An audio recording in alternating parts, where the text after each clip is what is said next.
these last couple of months during the lockdown, I've probably spent way too much time on the internet, reading news and social media updates. But every once in a while, you do stumble across something that is edifying. And recently, I was reading this story about a man in Poland who is carrying a giant cross on his shoulder and holding a rosary. And he's walking across the entirety of Poland with this cross and with this rosary, praying for the conversion of Poland and for Europe. This is very similar to the saint we celebrate today, St. Lawrence of Brindisi. He was a chaplain for the imperial army at the time, and in the battles against the Moors defending Europe, he would ride out into the battle, but only carrying a cross with him. He would carry the cross throughout the battle, be out there all day, riding around with the crucifix. This might strike us as crazy. Maybe it strikes us as heroic. But it points to both of these men's faith in the power of the cross to save us. In the readings today, all the readings are asking for the Lord to show great signs and wonders. In the first reading from the book of the prophet Micah, they're saying, like in the days of old, like in Egypt with the 12 plagues, those great signs and wonders, show us wonderful signs today. We need to see these signs. We need to see your power. And then not only God's power, but in the responsorial psalm, our refrain was, Lord, show us your love and your mercy. And so we need a sign of God's presence. We need a sign of God's love, His power, and His mercy in our lives. But where can we find it except, and most especially, in the cross, in the crucifix? There it is, Jesus on the cross, that we see God's power, His mercy, and His love. This past weekend, I was celebrating a wedding. And it's very fitting that a wedding takes place in a church, it being the house of God, there being an altar of sacrifice, and sacrifice being so essential in marriage, but also taking place before a cross, before the crucifix.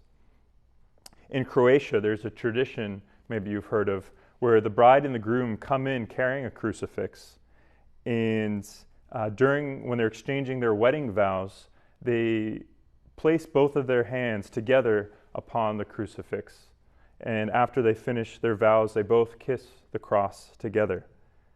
And that this cross becomes a center place in their home. They take it home with them, and they come before the cross with all their concerns, all their difficulties in their family lives. Hopefully we have a crucifix, a cross in our own homes that we can go before and pray and ask Jesus for His help, His mercy, His power and His love in all the situations, the difficulties that we face in life.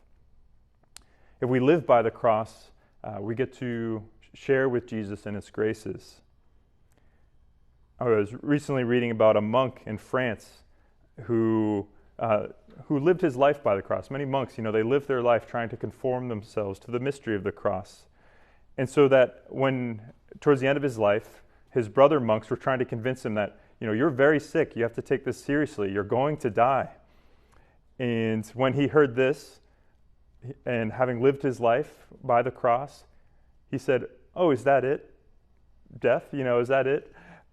With a sense of humor, just being able to say, the cross is more powerful than death. Living by that, he's learned to live by the cross and to share in its graces.